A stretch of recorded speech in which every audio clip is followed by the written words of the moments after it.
Sawai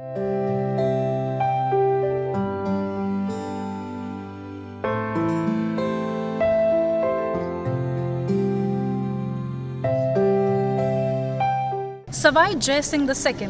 This is his legacy. Who was he and what does his name mean, Sawai Jai Singh? Sawai was not his name. It was a title given to him by the Mughal king Aurangzeb. And what did Aurangzeb imply when he awarded this title to Jai Singh II? Sawai in Hindi means 1 1/4. And the idea is Jai Singh II was superior to the average man. Aurangzeb was applauding the superior wit and the intelligence of Jai Singh II by saying, "You are more than one man. You carry the intelligence and the charisma of more than one man."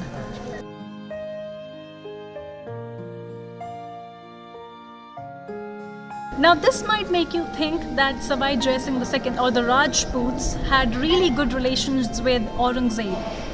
Actually, that was not the case. Aurangzeb had a policy of sort of snubbing the Rajputs when it came to administrative and military positions in his empire. And he had his reasons, which we will talk about in another video. The relationship between Rajputs and the Mughals was something of mutual respect, but not trust. The Rajputs could obviously not openly revolt against the Mughals because Mughals were really powerful. They could easily crush the Rajputs. And the Mughals needed Rajput support to have a stable power in this region. Until 1707, when Aurangzeb died, Sawai Jai Singh II had a very dicey but a very respectable presence in the Mughal court. And when he died, Muhammad Shah, his son, became the next king. And the relationship between King Sawai Jai Singh II and Muhammad Shah was similar but better.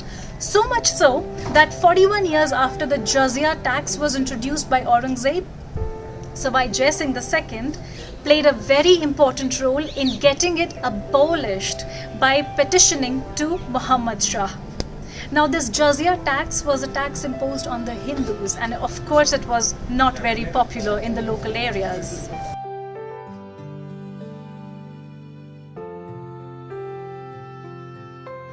This fort was not the only legacy left by Sawai Jai Singh II. Sawai Jai Singh II was not just interested in astronomy or Euclid's elements of geometry. He was also interested in archaeology. At that time, they had unearthed archaeological remains of a city from 3000 BC. This city had a certain pattern to it, a certain grid pattern. This ancient Hindu grid pattern is a very organized, a very particular kind of a pattern to a city. And Sawai Jai Singh II found it very impressive.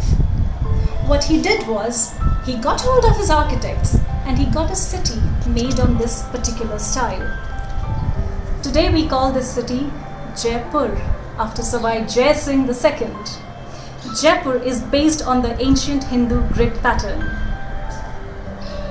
And Jaipur was one of the safest cities of that time. It was garrisoned by 17,000 men, and that is why this city, even today, you find Jaipur to be the hub for merchants and traders and jewelers, because this was the safe city to come to. And it was under the rule of Sawai Jai Singh II that all the jewelers and traders made Jaipur their safe base.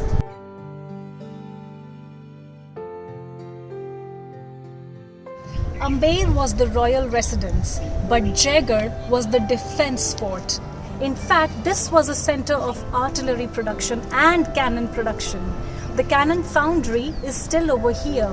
Of course, it's not working, but its architecture, it's built in such an ingenious way that it sucks in wind, being at the top of the Aravalli hills, and the temperature inside the furnace reaches up to 2400 degrees Fahrenheit.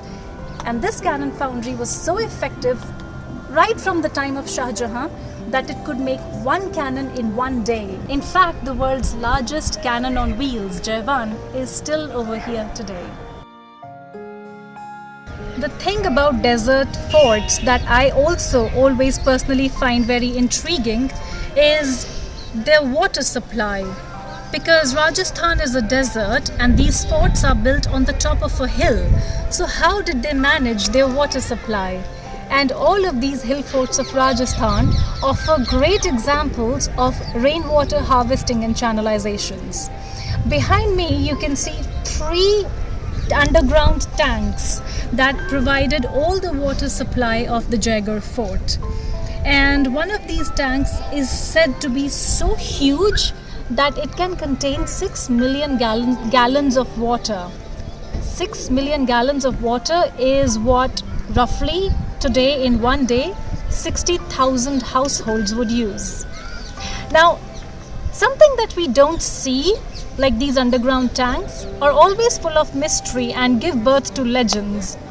And there was a legend until recently that the Rajputs had hidden their lots and lots of unlimited treasure in these tanks. And over time, when these legends were repeated, it sort of got more and more steam. So much so that in 1977, the Indian government, undertook serious searches of these water tanks underground and around the fort with metal detectors to see if there's really any treasure. The traffic on the highways of Jaipur was stopped for 2 days and it was lined with military trucks that were ready to carry the treasure once it was found.